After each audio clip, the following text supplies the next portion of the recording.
प्राचीन समय की बात है। महाभारत का युद्ध समाप्त हो चुका था। पांडव अपने राज्य का भली प्रकार से संचालन शुरू कर दिए थे। हर तरफ एक बार पुनः धर्म की स्थापना स्थापित हो चुकी थी। राज्य के दूर पश्चिम दिशा में एक बहुत ही विशाल और घना वन था। एक से बढ़कर एक मायावी और जादूगरनियों का कभी अड्डा हुआ करता था, जिसमें से अधिकतर दुष्ट जादूगरनियां और दुष्ट जादूगरों ने कौरव का साथ देने की वजह से युद्ध में मार दिए गए थे। उसमें जो कुछ बच गए थे वो दूर गहरे जंगल में अपने अस्तित्व की रक्षा करने लगे। उस जंगल के निकट ही एक गांव था। वह गांव चूंकि बहुत संपन्न था, लेकिन पश्चिम दिशा से आए मायावी और बुरी जादूगरों द्वारा शोषित रहता था। लेकिन इस गांव के मुखिया ने पांडव का साथ दिया था, इसीलिए युद्ध में विजय होने के पश्चात वह गांव अब चैन की सुकून जी रहा था।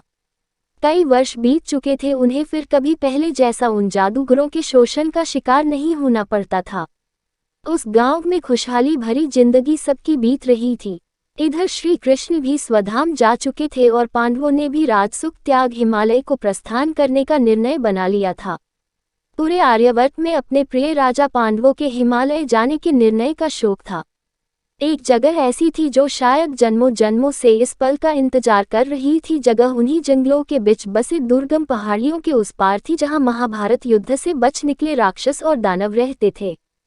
पांडवों के युद्ध कौशल और श्री कृष्ण का भय ही था कि उन लोगों द्वारा होने वाली दुष्टता में बहुत कमी आई थी।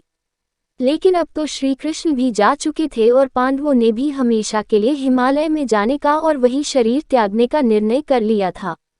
और यही समय था कि उन बुरे जादूगरों के टोले में खुशी का माहौल था। उनको लगने लगा कि अब उन्हें अपने उत्पात मचाने का समय मिल गया था। उन जादूगरों के समूह में एक बहुत ही वृद्ध जादूगरनी थी जो सबकी प्रमुख थी। उसकी उम्र लगभग 400 साल से ज्यादा थी, लेकिन फिर भी वो अपने तंत्र के जादू से अभी भी एकदम नौजवान और खूबसूरत दिखती थी। वो अपना रूप बदलने में भी माहिर थी। उसकी एक छोटी बहन भी थी, वो भी बहुत सुंदर थी, लेकिन दोनों बहनों में मतभेद रहता था। बड़ी बहन अपने जादू को लेकर अहंकार में रहती थी। उसको लगता था कि वो विश्व की सबसे शक्तिशाली और सुंदर जादूगरनी है, और इसी घमंड में अंधे होकर वह अपने शक्तियों का उपयोग निर्दोष मनुष्यों, जानवरों, यहाँ तक कि अपनी गुलामी नहीं स्वीकारने के कारण अपने बहन को भी जादू के दम पर मारने का प्रयास कर चुकी थी। वही छोटी बहन भले ही बुरे जादूगरों के घर जन्म ली थी, लेकिन बचपन से ही उसका हृदय कोमल और सबके प्रति प्रेम रखने वाला था।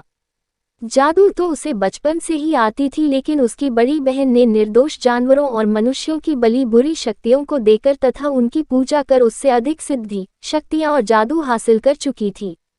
और इसी कारण वो घमंडी हो गई थी और वो बार बार और ज्यादा शक्तियां पाने के लिए निर्दोष प्राणी के खोज में रहती थी, ताकि उसकी बलि चढ़ाकर वो और शक्तियां हासिल कर सके।